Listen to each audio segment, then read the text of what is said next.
This podcast is brought to you by Spirits and Distilling for those who make and drink great spirits. Join our free email newsletter for technical and creative distilling stories in your inbox every week. Learn more at spiritsanddistilling.com.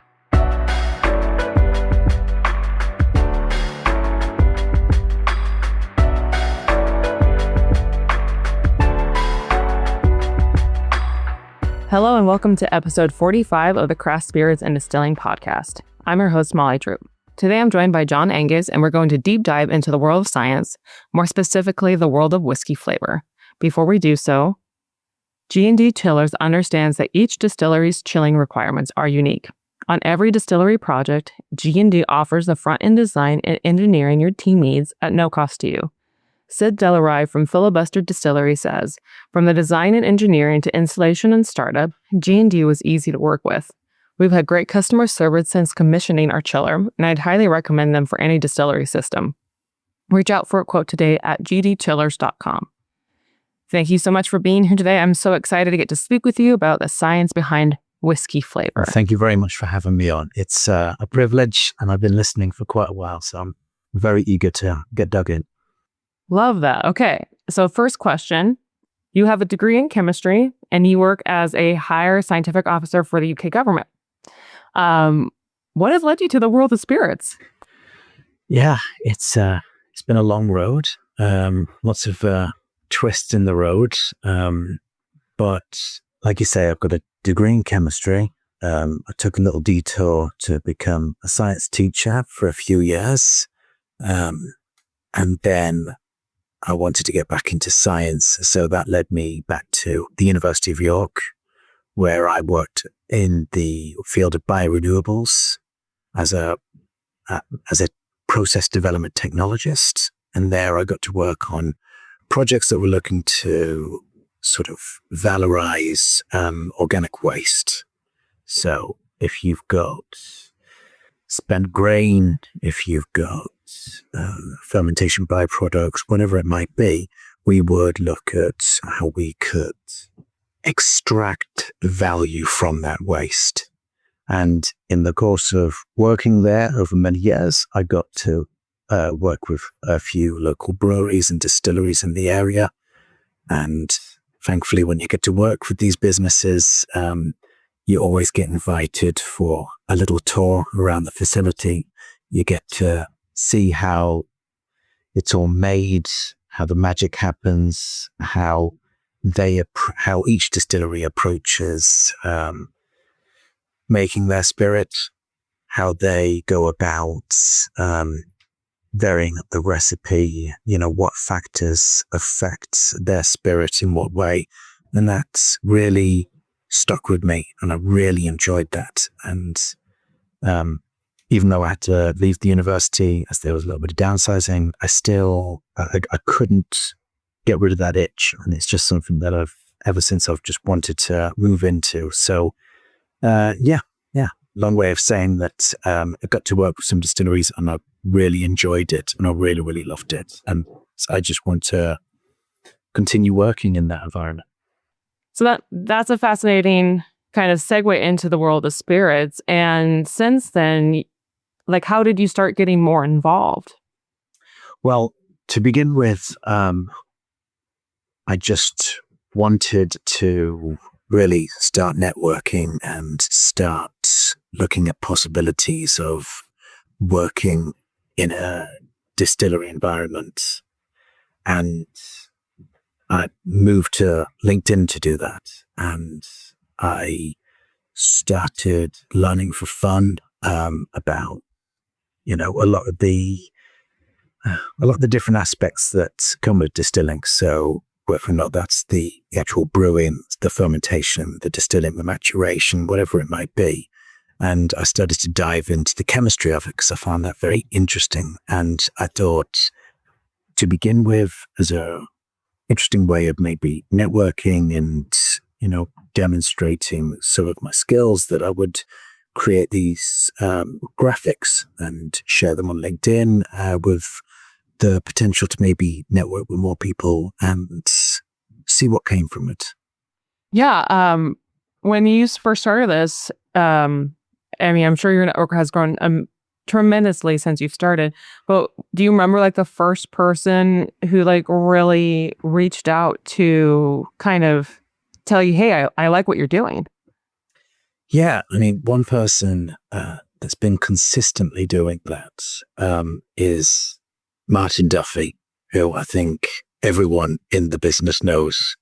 And he's just been very, very supportive and encouraging. And yeah, I mean, he's been great. And he's every single post I find that he's helping to like get it out there further than just my network, and is really appreciated. Very nice. Oh yes, Marty is a great champion for our industry. Okay, I'm curious. You started this whole process. What is the first graphic that you made? So the first one was about 6 months ago, almost 6 months to the day actually, and that was about cask finishes. At the time, I was seeing a lot of like new whiskies and distilleries that were starting to really utilize different casks that stored other things, other spirits, other wines in them, and using them to impart even more flavor into their whiskies. And that just really, I really found that interesting, particularly as one of them I saw was using export casks, and of course one of my favorite drinks, and I thought to myself that I would make an absolutely amazing whiskey. And I don't know, I just thought I would research a little into it about some of the chemistry, some of the actual chemicals that might be locked up in the wood, and I would put that together into a graphic and just share it. And it's and people really found it quite interesting, much to my surprise. I want to dive into this a little bit more. I mean, cask finishing is such an interesting topic in the spirits industry with whiskey maturation. There's so many different options you can do, but I think there's always that seeking exploration of the next new thing. And I think that's exactly where infographics can be really helpful, because not only are you telling people about something maybe they had no awareness of, but you're also telling them a little bit about the flavors that they can expect, some of the chemistry behind it, which can really lead to either people, taking that as all the information they need, or, a spiraling effect where they just dig for more and more and more. When you are doing this, is your intention to provide enough information to bring out curiosity, or do you think that it's enough for people to kind of take that as face value and use that to explore a new finish? I kind of consider it as scratching the surface. So giving them enough information to realize that they're with the cask finishing graphic, that there are some very unique compounds in there, and then it's really up to them how they might use that information. So in that case, someone might come along and go, well, you know what? Currently, our whiskey has got this flavor in, and we want to add a little something extra, but we want it to complement. So rather than by trial and error, just using different casks, they hopefully might see my infographics and realize that there are some very specific flavors that come from different cask finishers. So rather than having to do all that trial and error, they could maybe just identify a particular finish that would complement the existing flavors that they've got there. Perfect. I love that. So more informative, if that makes sense, allowing them to, it provides them with enough information that they can go and do their own experimentation, but with a little bit more confidence. So with this, first infographic, what were some of those cask finishes? So some of your obvious ones, well, I mean, my favorite port had sherry, rum. I absolutely love rum, cognac, and madeira as well. And all of those are very, very classic and beautiful ways to finish. I feel like maybe more recently you did a different set of more alternative woods, for lack of a better word. Yes. What ones were on this later infograph? Oh, on this latest one, there was Calvados, so apple brandy. I looked at coffee, cider, wine, tequila, beer. I like to look at ones that were a little bit further afield. So ones that aren't just your standard, but you might really consider to impart some weird and wonderful flavors. Weird and wonderful, yes. I mean, you're someone who really focuses on the flavor with these different cask finishes. Is there something that you know that you gravitate towards, and is there something that's really off-putting to you? For me, I'm not a fan of your classical Scottish peaked smoky flavors. I'm much more of a fan of your fruity, lighter whiskies. So for me, I might resonate towards something like a rum with its estery flavors, rather than say like a coffee or like a Marsala with its phenols. I look more for things that are going to add a bit more fruitiness, but not overpower it. Every time I see a cask finish in tequila, it gives me pause. That's the one for me where I'm like, you know what? I'm not sure about this, but there's been some wonderful tequila finished whiskeys out there, and I'm sure also ones that we won't speak about that are just not my cup of tea. I'm the same with tequila in general. I like the idea of it, and it's unfortunate that it's just not in my palate. It's not a drink that I've yet discovered one that I enjoy, but it's one that I love the science of it. I love, just how the original tequila came to be. Like the thinking there, the experimentation that went on. But yeah, it's just unfortunate. I don't like it.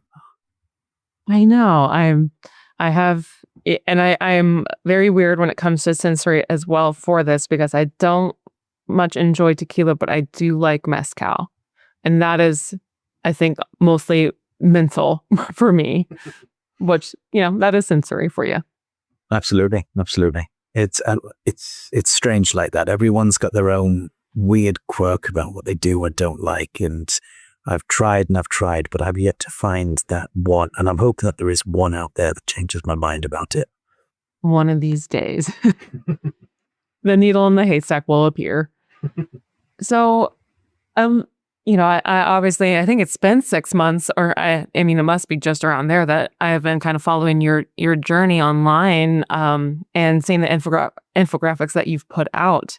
But I've noted that also a lot of them are, like we've talked about whiskey maturation. My big question is, why is this a particular point of interest? Well, I did start 6 months ago with whiskey maturation. I found it very interesting. Wood can be just a massive source of flavors. There's so much in wood that can contribute towards the flavors, whether or not it's from the lignin or the tannins or through the oxidation that can come from the wood, or all manner of different processes can come from it. And while I don't agree with the idea that 70% of whiskey's flavor comes from the oak, I disagree with that strongly. But I do think that it's where it spends the most amount of its time and where it picks up a lot of its flavor. So I figured it needed to be talked about and looked at first. But recently I've come back to maturation because I recently honeymooned in Jamaica, and I got to go to the Appleton Estates and have a nice tour around there. And they got talking about a recently released rum that was 61 years old, maturated in that environment, very hot, very humid, the angel share being just unbelievable. And it just sparked in me a want to come back temporarily to maturation. 61 years in that environment. Did you ask what their yield was?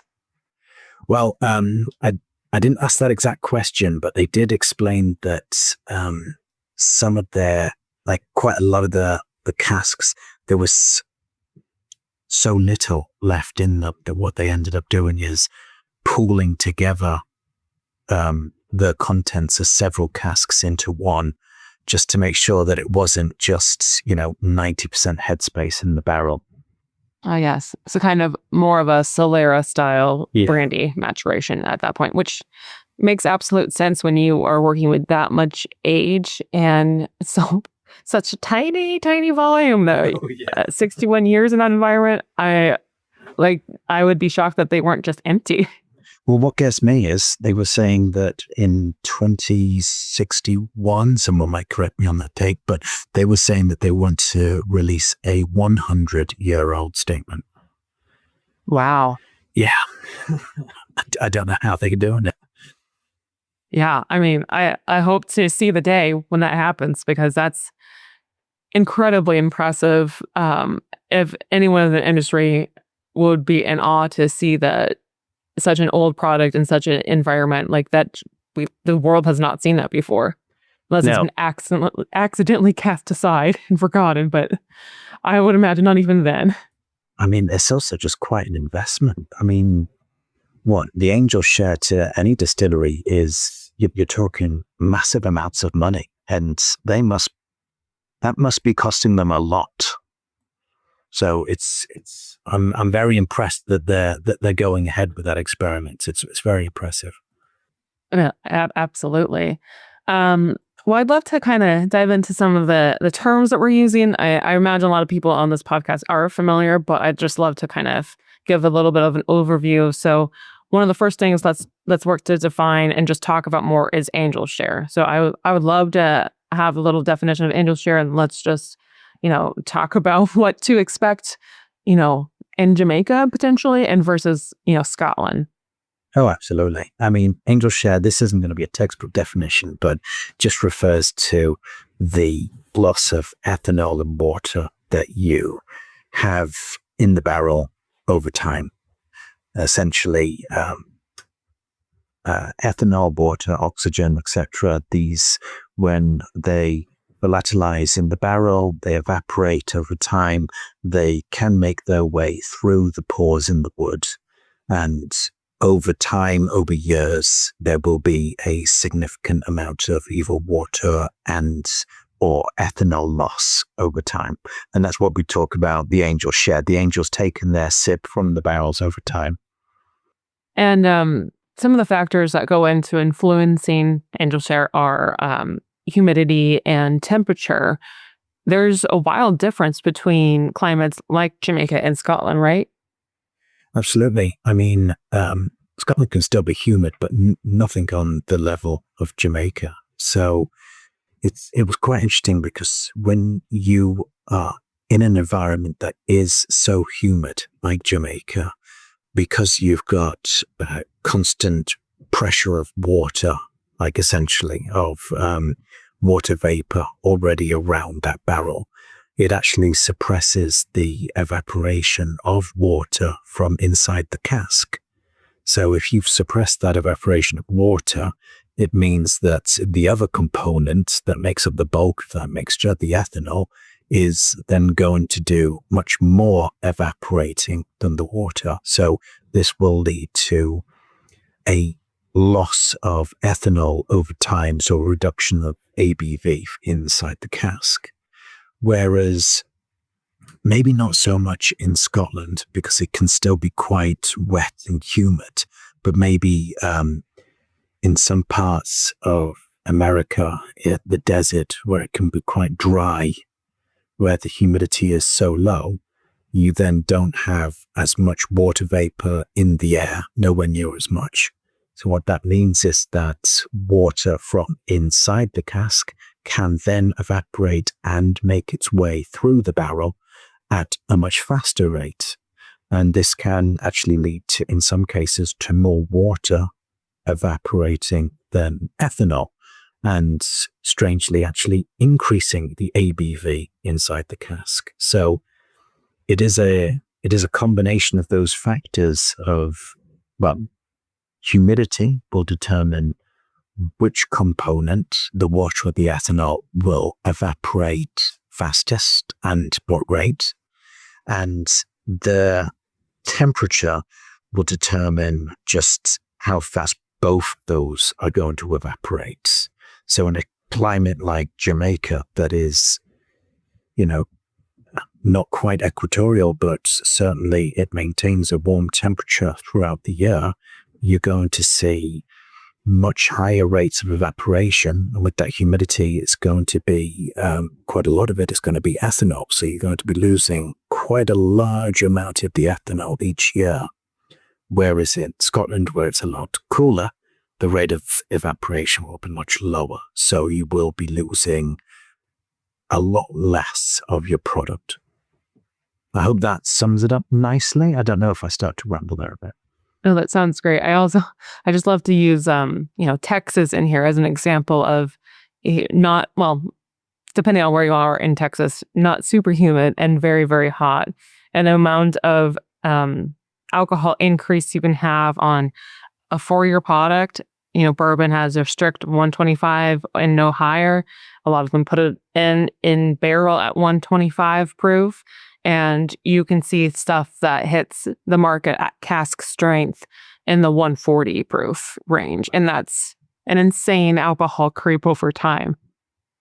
But that's also, while that is one factor, the angel share, that also then leads to some very interesting flavor chemistry as well. So proof is one of the things that can determine the flavor that you get from your whiskey. So when we talk about proof, we are talking about the percentage of ethanol in there, its ABV. So, it's related to its ABV. So if you've got something at, as you said, 125 proof, that could lead to the extraction of certain compounds that can only really be extracted when your ABV is in that region.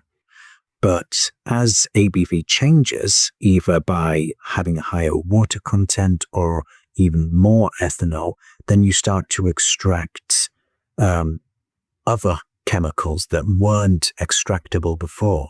So with your increase in ABV over time, it's quite interesting that, because you're going to be extracting chemicals that if you were to mature the same spirit in the same cask in Scotland, where you will eventually end up with an ABV loss over time, you're going to be extracting very different chemicals, leading to a very different product at the end of it.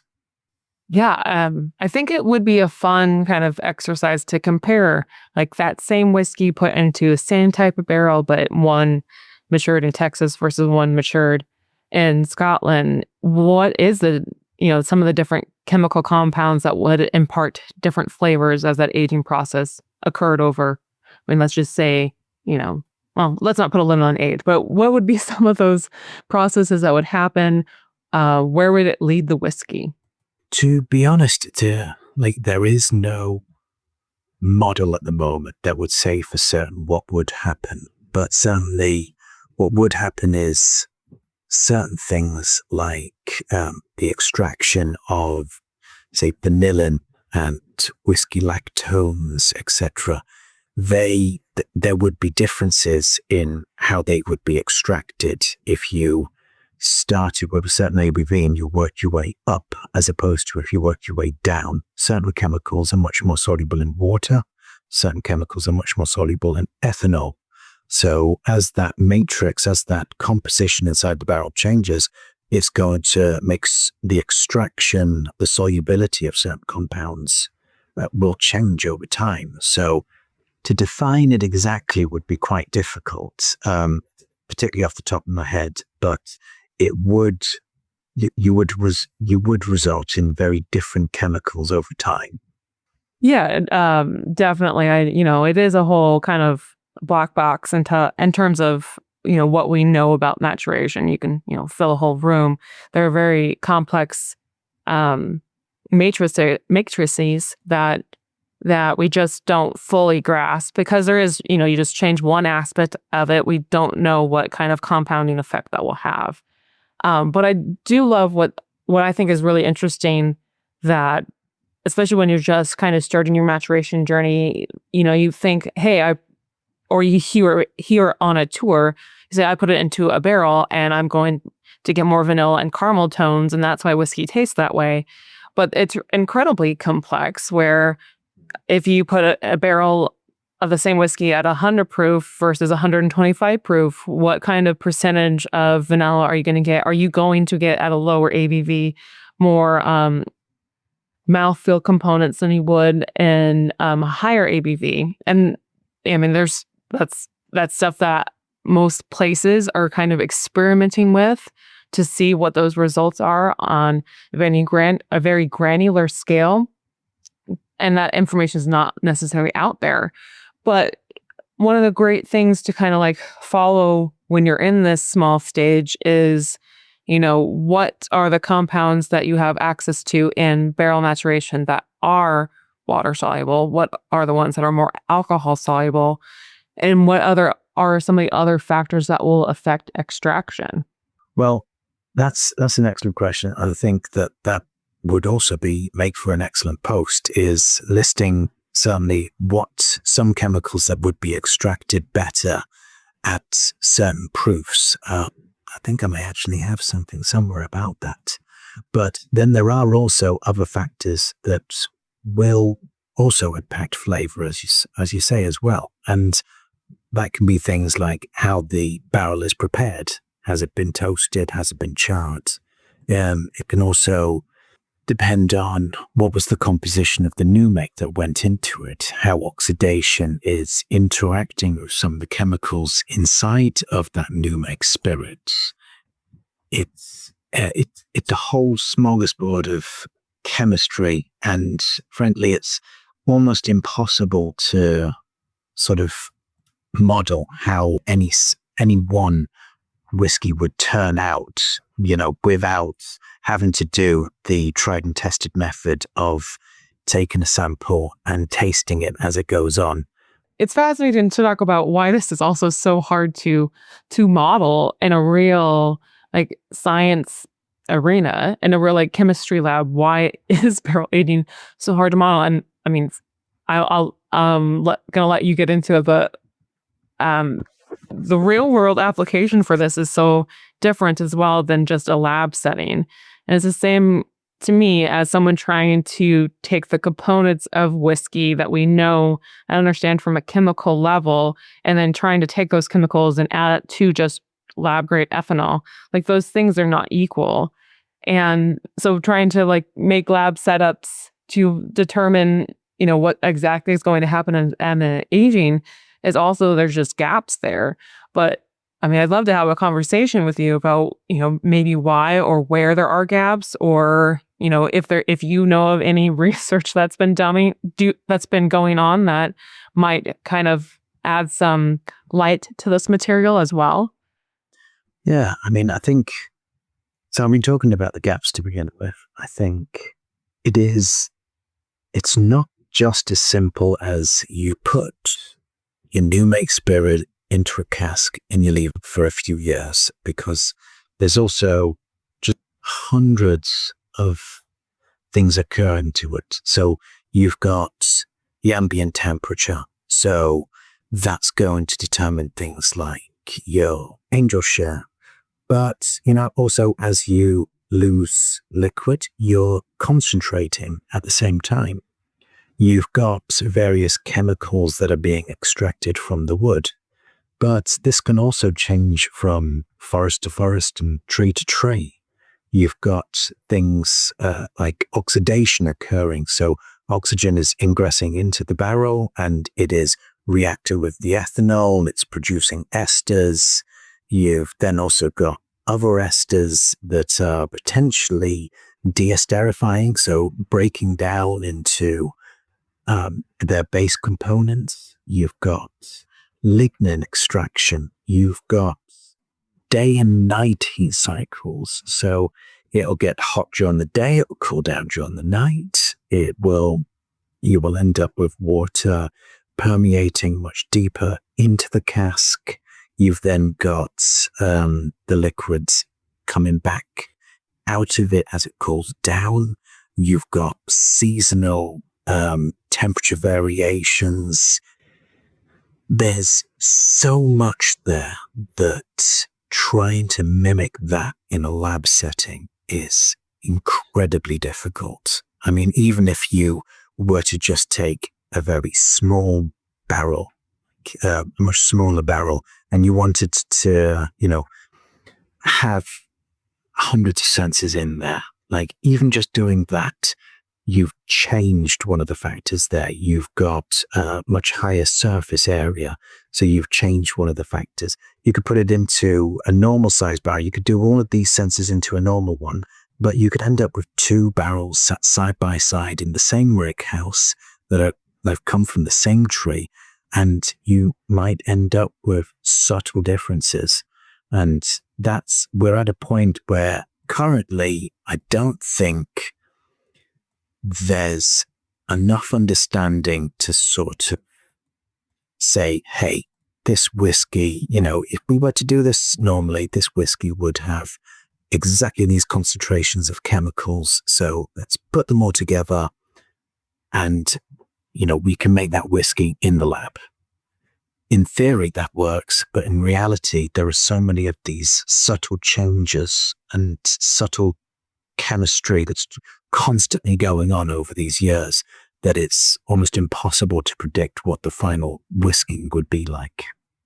As someone with also, a chemistry background and very much loves, the art of a good experiment, how experiments are put together to try to, make sure that everything is done and as well in the scientific method as it could.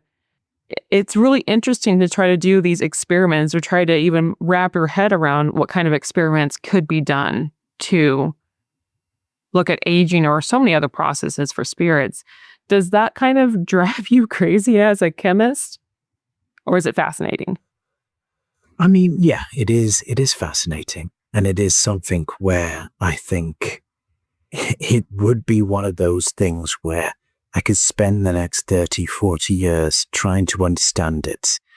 And I think I would still at the end of it have many unanswered questions.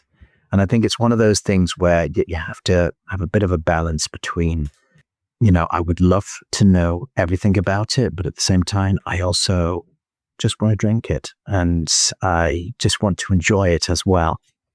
Absolutely. And that's kind of the beautiful thing about spirits is, we've been enjoying them through humanity for so many years without understanding them at all. And we understand maybe the most we ever have in this current moment. And it's still not enough in terms of understanding everything. But that does not stop the enjoyment, nor should it.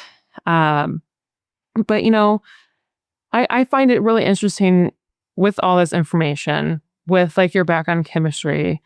What kind of processes do you think it might be important for a small distillery to monitor? What can help them, work towards having a consistent product with only a 50 to 100 barrel program?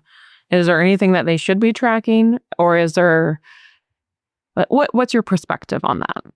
It's a very, very good question because small distilleries, they won't have the greatest budget in the world and they want to get the best bang for their buck. And, a good whiskey can make and break them. But I don't think you could go down the route of having hundreds of sensors in your rick house and monitoring everything from ambient temperature. You could temperature control it. But again, all of these things cost. And I think really the thing to do is to just regularly take samples, analyze, and taste, and don't get so bogged down that, maybe you've had unreasonably hot season, or maybe you've had a very long winter, or it's been very, uncharacteristically humid for a few months. All of these things will inevitably just add character to the spirits. And if you're tasting it regularly and you're just making sure that, it tastes good, it's working, and maybe it could be blended at the end into something wonderful. I think that's if I were a new distillery, a craft distillery making small amounts, I wouldn't try and be bogged down by controlling all of these environmental factors. I would just maybe try to accept it and work with what you've got. Yeah, I think it is the balance between what we're doing as a science versus what we're doing as an art. And the moment you kind of accept that this is an agricultural product and therefore it's inherently it's not going to be the same. I think that brings some great power, as well as like the capacity to take on a different toolkit to get to your goal. And, of consistency, or, of small releases, or just knowing, how things are going to age in your own warehouse. Like having that informed mindset and then accepting your fate is really powerful. No, I completely agree. Maturation is just one stage of the process. And like you say, it is an agricultural product. It all starts with the barley in the field, or the corn, or the rye, or whatever it might be. And if one year it's too hot, too cold, too wet, too dry, then you're going to end up with a very different starting place year on year. Not to mention that you then have to mash it and ferment it. And if the ambient temperature around you is different, you don't have temperature controls on your fermenter, then you're going to end up with subtle differences in your new mix spirit even before you've distilled it. So all of these things are, to a certain extent out of your hands, and to a certain extent as well will also that they are just more about the character of it. So, I think that there is great power in understanding why maybe there are some differences between spirits, but it is also a product to be enjoyed, and it is a bit of an art form. And I think it's something where maybe, don't get bogged down, I'd say, in, it hasn't got exactly the right protein content as it did last year, or the fermentation was a few degrees warmer. Accept it, make sure it doesn't have too many off flavors. Just, see where it goes. And I know, you haven't been maybe on a production floor and made spirits from like beginning to end and seen that process, but you have been, in a lab. And I think that there are a lot of those common stuff. It's all in stages. And in a lab, one of the most important things you can do is document. Absolutely. I imagine that would be your advice to anyone on a production floor as well, is to document. Absolutely. Yeah. The key to any good scientist is to monitor and make notes of conditions, times, and everything. It's just good laboratory practice. And I imagine it's the same in as warehouse staff, as production operators, anything like that. It is. And there's definitely people you meet along the way who don't take that as seriously. And I think that there is just such an information overload at a certain point. You might be that person who, can keep a lot of things in your head and feel pretty confident for, even years maybe, that you're doing great. But there will always come a time where you just have an information overload. And you're like, wait, how did we do this 2 years ago? And if you don't have any reference material that you produced to kind of guide you with that, you are not going to be making as consistent of a product as you could, or potentially as good of a product as you could. So that's definitely one of those things where if you're doing it, write it down and keep those logs, keep notebooks. I have notebooks that from the very first year of my career that I still have. just in case I might need it one day. And, it's just stuff that, I mean, it's almost like a safety blanket in a way where you just have these things, and maybe 10 years from now I'll need it for a reference of, oh, this is something I thought that day, and, how could I use this and how could I apply it? But, it may be of no use to me ever, and I'll still hang on to it. Absolutely. But I also think as well, there is that aspect to it, 100%. But I also think there's an aspect to it of having these logs and writing down how the spirit was made can also help to inform the customer as well. Because, at the end of the day, you make a spirit, you want people to purchase it. And the way that you make someone purchase it, the way that you can convince someone to maybe purchase it is through a bit of storytelling.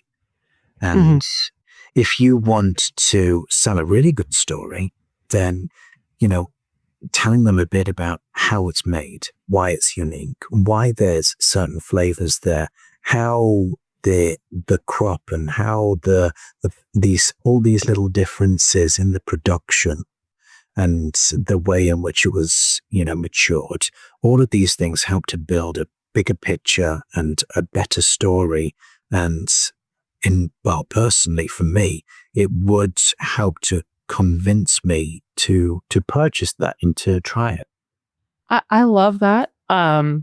Because that's the kind of consumer I am as well, right? I love story. I love when a story kind of, matches, if that makes sense. Do you think that that is important to the general public? Is that becoming more important than it used to be? Is it kind of in the same stratosphere it has always been? Like, what's your perspective on that? Well, there's a lot of articles and a lot of conversation at the moment about consumers wanting much more transparency in knowing how spirit was made, or maybe, how it's, been made sustainably. For me, 100%, I like these details. I like to know how and why the flavor is there. I can go to a supermarket and I can look at, the shelves where the whiskies are, or I can be in a specialty shop and I can be looking around. And what bothers me a bit is that quite often I see that the whiskey is described as has hints of toffee, hints of vanilla, it's got hints of coffee. And so many of them have the same sort of like flavor profile described to me on the bottle. But if you were to try them all, they would all taste quite different and unique. And that's what I do think. I think every spirit is unique. But what is missing there, and, absolutely it's hard to tell, it's hard to write all of that down on the bottle. But what is missing there is the story, the science, the explanation of why that drink does taste different. And I think that is becoming a bit more of a thing for the general consumer. And they don't want to just be told it's got hints of vanilla. A lot of whiskies have got hints of vanilla. Why is it there? And what other flavors are there? And how did it get there to begin with? And I think that if you can explain that in a bit more detail, then I think you're going to be more likely to encourage people to want to purchase and to want to drink your spirit. Okay, so I have one more question for you, and that's, over the last 6 months, you've really dived into these infographics. You provided so much information for the industry. What's next? Oh, that's an excellent question. I think I'm going to still continue making and producing these infographics, but there has been I've been encouraged quite a few times now to potentially write a book aimed at industry professionals, aimed at people maybe that, are wanting to, that maybe understand the process, but maybe want to understand a little bit more about the chemistry behind it. Not a not a massive deep dive, chemistry 101 level, but just enough to help make it so that there can possibly be more informed chemistry focused decisions made. So that's the main thing that I'm looking at next, is potentially writing a book about all of this, bringing it in together, or all together in some way. I can't wait. Let me know when that's done, okay? Absolutely. And I think that is a great place to stop.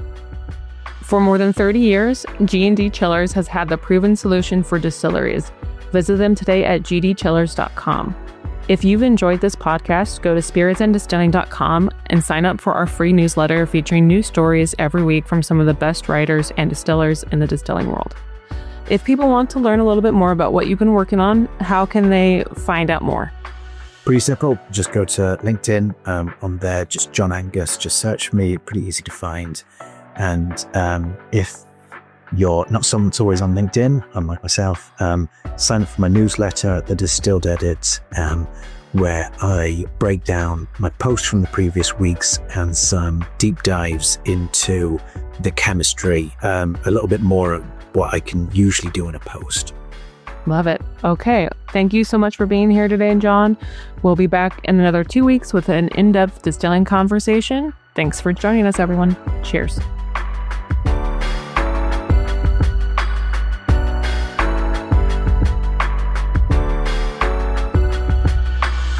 This podcast has been brought to you by Spirits and Distilling for those who love to make and drink great spirits. Join our free newsletter today at spiritsanddistilling.com for pragmatic, technical, and creative distilling stories in your inbox every week. Sign up now at spiritsanddistilling.com or click on the link in the show notes.